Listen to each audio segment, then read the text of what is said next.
जी, अस्सलाम वालेकुम वरहमतुल्लाहि वबरकातुहू।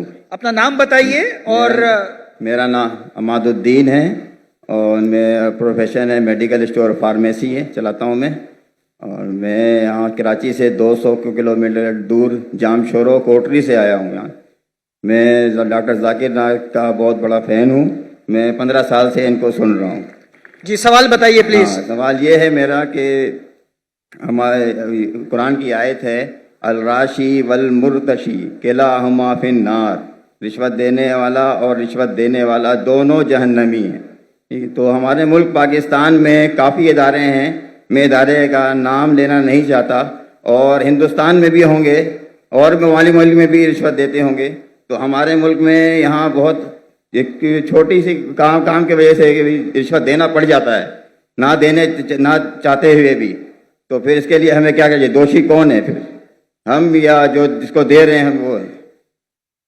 ऐसा आपने कोई कुछ चीज अरबी में कही और कहा कुरान में लिखा रिश्वत देने वाला और रिश्वत लेने वाला जहन्नम में।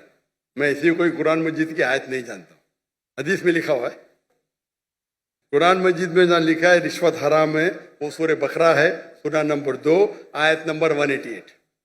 अल्लाह ताला फरमाते डोंट यूज योर वेल्थ, आप अपनी दौलत का इस्तेमाल मत करो हाकिम जज को अपने जजमेंट से तब्दील करने के लिए ताकि आप दूसरे लोग की दौलत खा सके। Do not use your wealth as a bet for जजेस in order to eat other people's wealth. ये कुरान की आयत है, सूरह बकरा सूरा 2 आयत नंबर 188। ये जो बोले रिश्वत लेने वाला देने वाला नार में है, हदीस है, कुरान की आयत नहीं। जी सॉरी सर। आप समझे ना? जी सर। तो अरबी में आपने क्या बोला मैं समझा नहीं। हदीस में आता है, कुरान में भी रिश्वत हराम है, हदीस में भी आता है, लेकिन ये हदीस में कहा नहीं निकलेगा नार में जाएंगे। ये लिखा है कि आप अपनी दौलत को इस्तेमाल मत करो जज को बेट देने के लिए, रिश्वत देने के लिए, बेट रिश्वत देने के लिए, ताकि आप दूसरे की दौलत खत्म कर सके। सूरा बकरा सूरा नंबर 2 आयत नंबर 188 188। आपका सवाल था क्या रिश्वत देने वाला गलत क्या रिश्वत लेने वाला गलत? ये सवाल था आपका। जी सर। दोनों? जी सर। दोनों गलत, लेने वाला भी गलत देने वाला भी गलत। बहुत मजबूरी होता है कि इस वजह से देना पड़ जाता है सर, वरना काम नहीं होता। छोड़ दो काम को। आमतौर के ऊपर रिश्वत देना हराम है, लेकिन ये आयत का आप मुताला करेंगे तो कई उलमा कहते इसमें लिखा है आप रिश्वत मत दो अगर आप किसका माल हड़प कर सके, तो कुछ रिश्वत जायज है। कुछ मिसाल के तौर पे आपका लाइसेंस नहीं बन रहा है और आप जानते हैं मैं गाड़ी चलाना जानता हूं, ये हर टाइम मुझे फेल करता है। जी सर। उसके पहले मिसाल दूंगा, मैं पहली बार जब पाकिस्तान आया था 1991 1991 में आया था मैं, तो मेरे पास बहुत लगे था, किताबें थे, कुरान थी, तो मैं ट्रेन में चढ़ा, ओवरवेट था, तो टीसी आता है, टिकट। उस टाइम तो कौन जाकिर नायक को जानता ही नहीं था, आज तो माशाअल्लाह जाऊंगा तो सब पहचानेंगे। उस टाइम कोई जानता ही नहीं था, टिकट ये क्या है, वजन करो ज्यादा हो गया। तो कूली मुझे बोला भाई साहब। जी सर। कूली ने बोला भाई साहब मुझे 50 रुपया दे दो मैं पास कराऊंगा। मैं बोला रिश्वत गलत है। तो वो टिकट वाले ने मुझे अंदर लेके गया, मैंने मेरी दावती काम शुरू किया। बाहर निकले, वो उसने कहा, वो टिकट कलेक्टर ने, एक शर्त पे आपको छोड़ूंगा, आपको मेरे साथ चाय पीना पड़ेगा। तो मैं बोला ठीक है। बाहर निकला चाय पी के, वो टिकट वाला कितना पैसा दिए? 100 रुपया दिए ना? नहीं दिया। कितना दिए? नहीं दिया। झूठ क्यों बोलता है? उसको यकीन ही नहीं कि टिकट वाला बिना पैसे मुझे छोड़ेगा, इतनी रिश्वत है यहाँ। आप समझे? जी सर। वो तो मुझे जानता ही नहीं था मैं डॉक्टर जाकिर नाइक हूं, बराबर ना? कितना पैसा दिया? नहीं दिया। कितना दिया? बोलो ना साहब। 200 रुपया दिया? नहीं दिया। बोलो ना साहब। झूठ क्यों बोलता है? मुझे झूठ बोलते। अने सब पाकिस्तान को 100% पता है कि रिश्वत के बिना छोड़ेगा नहीं, लेकिन अल्लाह की जब मदद रहती है तो छूट सकता है। समझे अपना? मेरे पास कुरान की किताब थे, तर्जुमा थे, बांटने के लिए लेके आया था, समझे ना? तो ये गलत फहमी कि रिश्वत के बिना काम नहीं होता है। माशाल्लाह मुझे तो रिश्वत देता ही नहीं, लेकिन उल्मा क्या कहते हैं कि अगर वो रिश्वत से आप दूसरे का हक नहीं मारते तो इजाजत है। मिसाल के तौर पे आपको लाइसेंस, गाड़ी का लाइसेंस है, आप गाड़ी चलाना जानते हैं, तो ये भाई रिश्वत दे के छोड़ेगा नहीं। आप रिश्वत देते तो आप गुनेगार नहीं, लेने वाला गुनेगार। सर यही पूछना था। लेकिन ये बहुत कम मौके से, बहुत कम। ओवरवेट के रिश्वत दूंगा तो मैं गुनेगार, क्योंकि मेरी गलती है। आप समझे ना? जी सर। अगर ओवरवेट को टिकट कलेक्टर में रिश्वत दिया, मैं क्या करूंगा? 500 दंड भरूंगा। मजबूरी क्या है भाई? ओवरवेट क्यों लेके गए आप? क्यों लेके गए? अभी आपको मिसाल दूंगा। मैं आ रहा था, हमारा 1000 किलो था, पीआई के मैंने सीईओ से बात किया, नाम नहीं लेता हूं। कौन? सीईओ, कंट्री मैनेजर से बात किया, डॉक्टर साहब आपके लिए कुछ भी करूंगा। मैं बोला ठीक है भाई, 6 लोग जा रहे थे। मैंने बोला भाई 500-600 किलो ज्यादा है। हाँ हाँ डरो मत, मुझे 50% डिस्काउंट दूंगा। मैं बोला भाई 50% डिस्काउंट के बदले में और 4 लोग को लेके आऊं, और सस्ता पड़ेगा ना। बोला देने का तो फ्री दे, मतलब मत दे। ठुकरा दिया मैंने। पीआई पाकिस्तान एयरलाइन, अरे इंडियन में कोई भी गैर मुस्लिम मुझे देखेगा तो फ्री में छोड़ेगा। ये है इंडिया। गैर मुस्लिम डॉक्टर जाकिर नाइक को देखेगा, 1000 किलो 2000 किलो छोड़ देता है। ये पाकिस्तान है।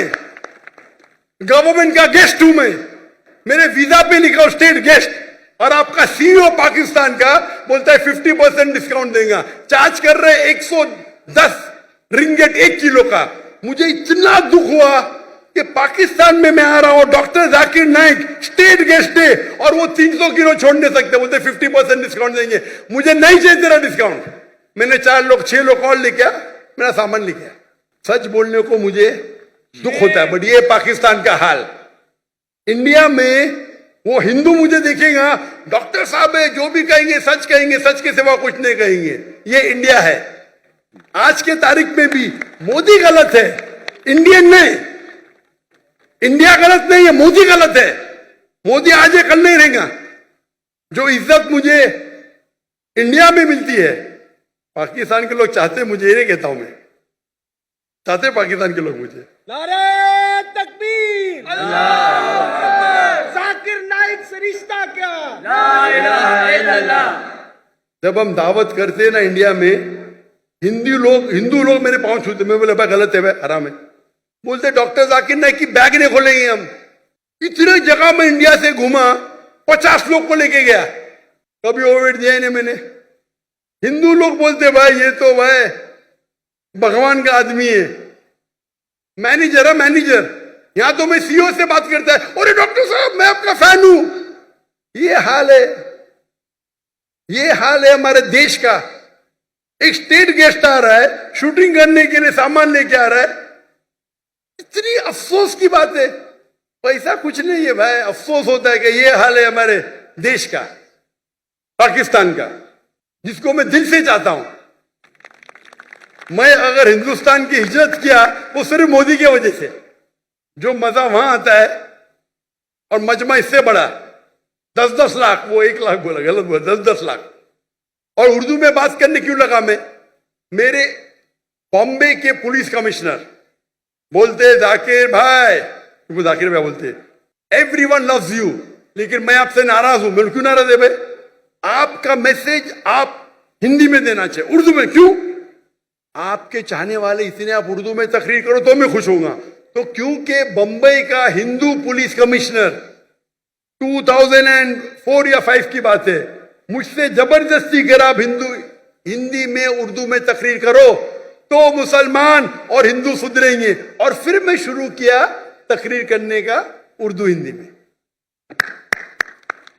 एक हिंदू के बोलने से, उसकी मोहब्बत से। तो हिंदू और मुस्लिम में इतना अच्छा भाईचारा है इंडिया में।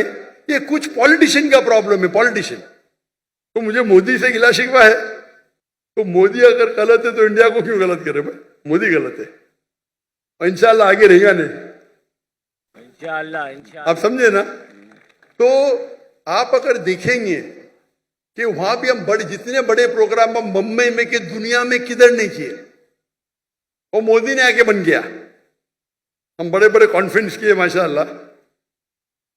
तो ये पॉलिटिक्स, और मैं पॉलिटिक्स के करीब भी नहीं हूं। तो जहां तक के रिश्वत का सवाल है, आपका अगर कोई चीज अटक गया जो हक है, उसमें अगर रिश्वत देते, बहुत कम टाइम ऐसा होता है, और तो रिश्वत लेने वाला गलत देने वाला को अल्लाह ताला इंशाअल्लाह माफ करेगा, मैं लेकिन वो भी नहीं मानता हूं। लेकिन अक्सर इंडिया में, पाकिस्तान में जानता नहीं हूं मैं, इंडिया में मैं कहता हूं क्या करप्शन है ये। आप जानते पाकिस्तान में शायद और है।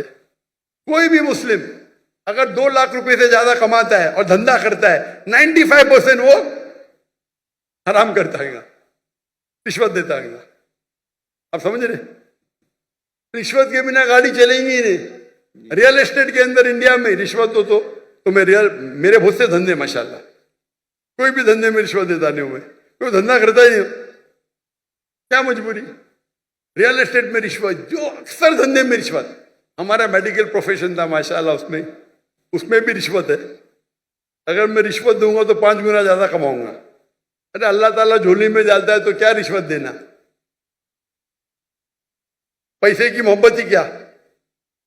तो अक्सर लेकिन जितने रिश्वत होते धंधे वाले, बिजनेस के, ये 95% हराम है। अगर आप बिजनेस में आपका लाइसेंस पास करते, आप दूसरे के लाइसेंस को रोक रहे, तो अक्सर जितने रिश्वत है वो हराम है। लेकिन अक्सर बिजनेस में, चाहे इंडिया में और पाकिस्तान में, हराम काम करने पड़ता है अक्सर। मेरा उसूल क्या है? अगर आप रिश्वत देके कमाते हैं 1 अरब रुपया, पूरा 1 अरब भी आप अगर डोनेशन में देंगे तो भी नेगेटिव में रहेंगे। रिश्वत देने का आपको नेगेटिव 1000 पॉइंट मिला, डोनेशन देने का प्लस 100 पॉइंट मिला, आप नेगेटिव 900 पॉइंट हो गए। इसीलिए अल्लाह ताला फरमाते हैं गरीब इंसान को जन्नत में जाना आसान है, अमीर इंसान की हिसाब किताब होगी। अभी मेरे बिजनेस में पार्टनर अल्लाह ताला, मेजर शेयर उनका है, तो मुझे फर्क ही नहीं पड़ता नुकसान या फायदा। आप समझ रहे? मेरा बिगेस्ट शेयर होल्डर अल्लाह सुब्हानहू ताला है, मुझे तो चैरिटीज देने का है, तो अल्लाह ताला मेरी झोली में जाता। मैं लेक्चर भी करता, अल्लाह ताला यहां से पैसा देता, वहां से पैसा देता।